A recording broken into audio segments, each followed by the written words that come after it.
खुशी के आंसू भी हैं सर। वर्ड्स हम लोग एक्सप्लेन नहीं कर सकते हैं। छोटे मोटे ट्यूशन्स लेता था ताकि अपने खुद का खर्चा हो सके। 2009 में हम शहीद हो गए थे नक्सल अटैक में।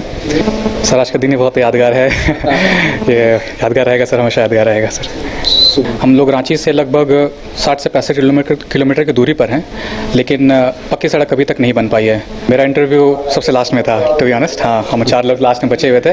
टॉप टू में आ जाऊँगा ये उम्मीद नहीं थी, but thank you to God कि हो गया है सब कुछ।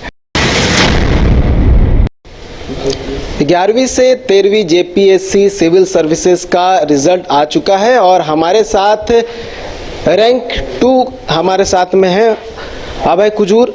रांची में ही रहते हैं। सेकेंड अटेम्प्ट में ही इन्होंने जेपीएससी को क्लियर कर लिया है। बात करेंगे। अभय जी, सबसे पहले बहुत बहुत बधाई। Thank you sir. कैसा रिएक्शन रहा फैमिली का जब रिजल्ट के बारे में पता चला कि आप रैंक 2 आए हैं? सर सभी काफ़ी खुश हैं और एक शांति है सर। एक पीस मिल रहा है काफ़ी स्ट्रगल के बाद। ये रिज़ल्ट मिला है तो काफ़ी खुश हैं सर हम लोग। पता कब चला कि रिज़ल्ट आ गया और आप रैंक 2 में आए? सर सुबह के 4:30 बजे मेरे दोस्त ने मुझे कॉल किया था। उनका भी सिलेक्शन हो गया है, तो उन्होंने बताया कि तुम्हारा हो गया है, रैंक 2 है। तो मुझे विश्वास नहीं हुआ, फिर मैंने खुद से चेक किया तो सर सुबह पता चला। तो इसके बाद सबसे पहली जानकारी किसको दी? सबसे पहले सर थैंक्स गिविंग किया, गॉड को थैंक्स गिविंग किया। फिर मैंने अपनी माँ को बताया, फिर बहन को बताया, फिर बड़ी बहन को बताया। सुबह 4 बजे ही? सब 5 बजे थे लगभग। 1 घंटे बाद मम्मी और फैमिली वाले मेम्बर्स को बता दिया? हाँ सर, 1 घंटे तक मैं सबको बता दिया। और फैमिली में कौन कौन से फैमिली बैकग्राउंड कैसा रहा? सर मेरे फादर आर्मी में थे, रिटायर्ड थे, और फिर 2009 में शहीद हो गए थे नक्सल अटैक में। और परिवार में माँ है, 2 बड़ी बहनें हैं, एक की शादी हो चुकी है और मैं सबसे छोटा हूँ। मम्मी क्या करती है? Sir house wife. हम लोग पेंशनर फैमिली है सर। तो आप पढ़ाई शुरू करते रहे, कुछ काम में भी लगे हुए थे? सर मेरी मदर का सपोर्ट रहा है, क्योंकि मैं 1-2 बार साइड में कुछ करने की कोशिश कर रहा था, तो उन्होंने कहा कि फुल टाइम दो, क्योंकि अगर तुम कहीं घुस जाते हो तो फिर नहीं दे पाओगे। लेकिन मैं अपने पॉकेट खर्चे के लिए कुछ छोटे मोटे ट्यूशन्स लेता था ताकि अपने खुद का खर्चा हो सके। और वैसे ही सर। मतलब होम ट्यूशन्स? हाँ सर, होम ट्यूशन्स करता था, मैं देता था। तो मम्मी का क्या रिएक्शन रहा? मम्मी आप क्या कह रही, क्योंकि आप अभी यहाँ पे पहुँचे हुए हैं, उससे पहले बहुत सारे लोगों का फ़ोन आया होगा, फैमिली मेम्बर्स जो है बातें कर रहे होंगे, मिठाइयाँ बांटने का सिलसिला जो है वो अभी भी प्रारंभ होगा? Yes sir. मम्मी काफ़ी खुश हैं और काफ़ी खुशी के आंसू भी हैं सर। वर्ड्स हम लोग एक्सप्लेन नहीं कर सकते हैं।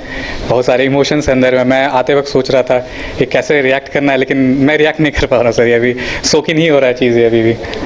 मतलब सोचा नहीं था कि हो जाएंगे, जैसे आपके आँख लाल हो चुके हैं, मतलब आपने सब बताया कि मतलब भावुक क्षण है आपके लिए। जी सर। सर एक एक्सपेक्टेशन था, मैं फेथ रखता था कि मतलब मेरा ठीक गया है, आ जाएगा।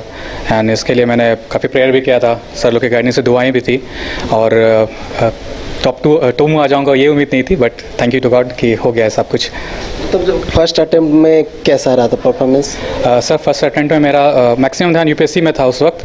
तो उसी वक्त जब 2021 में पीटी हुई थी, तो मेरी तैयारी अच्छी नहीं थी और झारखंड का पेपर मेरा अच्छा नहीं गया था, तो मैं पीटी क्लियर नहीं कर पाया था। तो सेकंड अटेम्प्ट के बारे में जब मुझे पता चला, तो मैं सारा डेडिकेशन अपने सेकंड अटेम्प्ट पे लगाया। और मुझे याद है 17 मार्च का हमारा पीटी था, तो उस वक्त भी काफ़ी नेगेटिविटी की बातें थी, लेकिन विश्वास था कि नहीं, मेरे लिए निकाला गया है तो ये चीज़ें ज़रूर होंगी। तो बस सर उसी फेथ के साथ आगे बढ़ता चला गया। और ये जो सेकंड अटेम्प्ट रहा, इसमें किस तरह से आपने तैयारी की, किस तरह से संघर्ष रहा, परिश्रम किस तरह से किया? सर पीटी के लिए और मेंस के लिए तो खुद से तैयारी किया था, आंसर राइटिंग वगैरह प्रैक्टिस करी थी, और इंटरनेट के सहायता लिया। कुछ मटेरियल्स मार्केट में अवेलेबल थे, जैसे कि मेरा लैंग्वेज खोटा भी था, जो मैं खोटा बैकग्राउंड से नहीं आता हूँ, लेकिन मैंने देखा कि खोटा में मतलब मुझे गाइडेंस अच्छा मिल रहा है, तो मैंने खोटा ऑप्ट किया, उसके नोट्स प्रिपेयर किए। और सर फिर सर इंटरव्यू में सर के यहाँ मैं ज्वाइन किया, सर के गाइडेंस में मॉक भी यहाँ अटेंड किया। का फीडबैक काफ़ी पॉजिटिव मिला। जो चीज़ें मैं लैक कर रहा था, तो वो चीज़ें मुझे बताएगी कि आपको इन एरिया में सुधारने की आवश्यकता है। मैं अपने होम स्टेट की कुछ फैक्ट्स में मैंने करेक्शन किया, और बाय गॉड्स ग्रेस सर आज यहाँ हूँ सर लोग की दुआओं से। इंटरव्यू कैसा रहा था आपका? किस तरह क्वेश्चंस पूछे गए थे? कौन सा बोर्ड था? सर मेरा इंटरव्यू 20 जून का था, अजिता भट्टाचार्य मैम का था, और मेरा इंटरव्यू सबसे लास्ट में था, टू बी ऑनेस्ट। हाँ, हम 4 लोग लास्ट में बचे हुए थे। मतलब सबसे अंतिम में आपका हुआ है? हम लोग 4 लोग बचे हुए थे, उन चारों में से मेरा एक था। तो मेरे बाद 4-5 कैंडिडेट थे, तो मेरा इंटरव्यू लगभग 7 से 8 मिनट के अराउंड तक था। और मुझे शुरू में पूछा गया कि आप किस भाषा में इंटरव्यू देना चाहते हैं, तो मैंने बताया इंग्लिश में देना चाहता हूँ। उन्होंने मुझसे पूछा, इंट्रोडक्शन पूछा, मैंने इंट्रोडक्शन बताया। फिर मुझसे सवाल किए गए, कुछ फैक्चुअल सवाल थे। और मैं यहाँ पे एक चीज़ क्लियर करना चाहूँगा कि फैक्चुअल सवाल जो थे वो मैं नहीं जानता था। तो जैसे सर के गाइडेंस थे और भी मैंने लेक्चर्स वगैरह अटेंड किया, तो उसने बोला कि अगर आपको नहीं आता है, आप कॉन्फिडेंटली ऑनेस्टली मना कीजिए, सॉरी सर मैं अभी याद नहीं कर पा रहा हूँ। तो मैंने वैसे ही फॉलो किया, आराम से बताया सर को, मैडम को बताया, भट्टाचार्य मैम को। फिर दूसरा सवाल मुझसे पूछा गया था कि सरदार वल्लभ भाई की स्टैचू कहाँ पर है, तो मैंने बताया गुजरात में। उन्होंने एग्जैक्ट लोकेशन पूछा, वो भी मुझे नहीं आता था, लेकिन मैंने उसको भी बहुत ही शांतिपूर्ण तरीके से बताया कि I am sorry ma'am, I do not know that. फिर जो सेकंड सर थे उन्होंने मुझे बताया। फिर मेरे ऑनर्स से रिलेटेड क्वेश्चन थे, जियोलॉजी मैंने किया है, मेरी हॉबीज़ से रिलेटेड क्वेश्चन थे। उसमें भी मैं 100% क्या हॉबीज़ है आपकी और क्या क्वेश्चन? सर मैं गिटार बजाना पसंद करता हूँ और बास्केटबॉल खेलना पसंद करता हूँ, तो मुझे गिटार से रिलेटेड क्वेश्चन पूछा गया था। एक हवाईयन गिटार होता है, मैंने बस नाम सुना था, उसके पर्टिकुलर्स के बारे में रिसर्च नहीं करा था। तो सर ने मुझसे पूछा कि इसमें क्या डिफरेंस है, तो मैंने सर को ऑनेस्टली बताया कि सर मैंने नाम सुना है, बट मैं पूरी तरह उसके बारे में जानकारी नहीं रखता हूँ। तो उन्होंने बोला ठीक है कोई बात नहीं। फिर उन्होंने मुझे खुद इन्फॉर्मेशन दी, जिसके मैंने उन्हें धन्यवाद कहा। और तीसरे मेंबर सर ने मुझे झारखंड से रिलेटेड सवाल पूछे कि प्रमुख नदियाँ क्या हैं, टूरिस्ट प्लेसेस क्या हैं, पत्थलगढ़ी क्या है, जिनकी तैयारी हमारे यहाँ हुई थी। तो मैंने उसका अच्छी तरह से बताया और फिर मेरा इंटरव्यू ओवर हो गया सर। पत्थलगढ़ी से संबंधित क्वेश्चन पूछे गए? हाँ सर, वो क्योंकि वो हाईलाइट में था बीच में काफ़ी समय पहले, तो मुझसे पूछा कि क्यों हुआ था, वो लीगल है या नहीं है, संविधान के बारे में क्या है वैसा, तो मैंने उसके बारे में बताया उन्हें। अच्छा, खूंटी जिला से आप संबंध रखते हैं, गांव का नाम एठे शायद पड़ता है? हाँ सर, एठे पड़ता, कर्रा ब्लॉक। हाँ, तो जाते हो वहाँ कभी? हाँ सर जाता हूँ। कैसा गांव है, कैसा डेवलपमेंट हुआ है? सर जो विशेषकर जो मेरा गांव है, लेफ्ट विंग एक्सट्रीमिज्म थोड़ा अफेक्टेड है। हम लोग रांची से लगभग 60 से 65 किलोमीटर की दूरी पर हैं, लेकिन पक्की सड़क अभी तक नहीं बन पाई है लेफ्ट विंग एक्सट्रीमिज्म की वजह से। तो वो सारी समस्याएं हैं। बिजली जो है वो प्रॉपर नहीं पहुंची है, काफ़ी लेट में पहुंची है हमारे गांव में, और वो उसका रीज़न कहीं ना कहीं थोड़ी अज्ञानता, जागरूकता की कमी समझ में आती है। तो ये सारी समस्या हैं सर वहाँ पर अभी। अब तो आप प्रशासनिक सेवा में खुद आ गए हैं, तो अब तो देखेंगे कि भाई जहाँ हमारी गांव में पक्की सड़क नहीं है, बिजली का उस तरह से बिजली पहुंचती नहीं है, तो आपका इनिशिएटिव उस ओर रहेगा? सर जहाँ तक मेरी जानकारी है, होम डिस्ट्रिक्ट तो नहीं दिया जाता है, लेकिन जिस भी डिस्ट्रिक्ट में मैं पोस्टेड रहूँगा मैं कोशिश करूँगा, क्योंकि आपके मित्र भी बहुत सारे रहेंगे, तो उनके माध्यम से तो हो सकता है। जी, जो भी हमारे दायरे में होगा, हमारे कार्य क्षेत्र में होगा, तो हम ज़रूर सर उसे इम्प्लीमेंट करेंगे सर। और कुछ ऐसी बातें जो आज के लिए आपके यादगार पल के रूप में रह गया हो? सर आज का दिन ही बहुत यादगार है। ये यादगार रहेगा सर, हमेशा यादगार रहेगा सर। ऑप्शन आपके पास जेपीएस भी था, झारखंड पुलिस सर्विस, लेकिन आपने झारखंड एडमिनिस्ट्रेटिव सर्विस ही क्यों चुना? सर मेरा जो इच्छा थी शुरू से, मैंने यूपीएससी जब मैं अटेम्प्ट करा था, मेरा शुरू से एक इंक्लिनेशन सर एडमिनिस्ट्रेशन की तरफ ही था, और झारखंड एडमिनिस्ट्रेटिव सर्विस चूज़ करने का भी एक रीज़न वही था।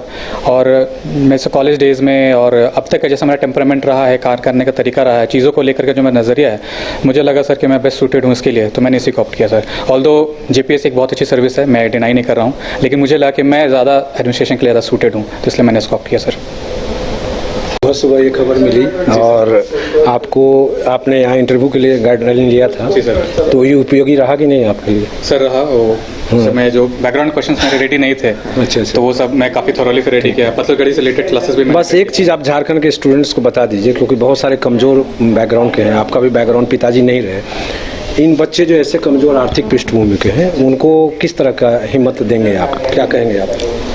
सर जो मेरा साइकिल है 6 to 7 ईयर्स लगा है यहाँ पहुँचने में, सर रेजिलियंस तो चाहिए, और जिस तरह की हमारी प्रशासनिक सेवा है, जेपीएससी है, तो आपका पेशेंस टेस्ट होता है।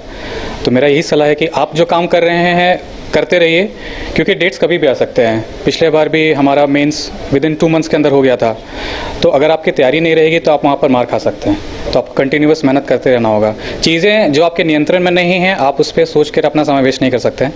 जो आपके नियंत्रण में है, आपका नियंत्रण में पढ़ाई करना, तैयारी करना, वो आप कीजिए, बाकी देने वाले गॉड हैं, तो सब चीज़ हो जाएगा। तो देखिए, सेकेंड अटेम्प्ट था और सेकेंड अटेम्प्ट में जेपीएससी क्लियर कर लिया है, और ना सिर्फ क्लियर किया है, रैंक 2 हासिल किया है, और कहीं ना कहीं एक मिसाल जो है वो भी कायम करने का काम किया है। फैमिली बैकग्राउंड अच्छी नहीं थी, लेकिन इन्होंने पढ़ाई किया, होम ट्यूशन दिया, और मम्मी के सपोर्ट के बाद जो है जेपीएससी क्लियर किया है। न्यूज़ बाय स्कोप के लिए कैमरा पर्सन गौरव के साथ नीरज कुमार, रांची। देवघर के घोरमारा का सुखारी मंडल का शुद्ध पेड़ा बन गया है भोले के भक्तों की पहली पसंद। कांवरिया हो या श्रद्धालु, सभी पहुंचते हैं सुखारी मंडल गार्डन और रूबी रेस्टोरेंट घोरमारा।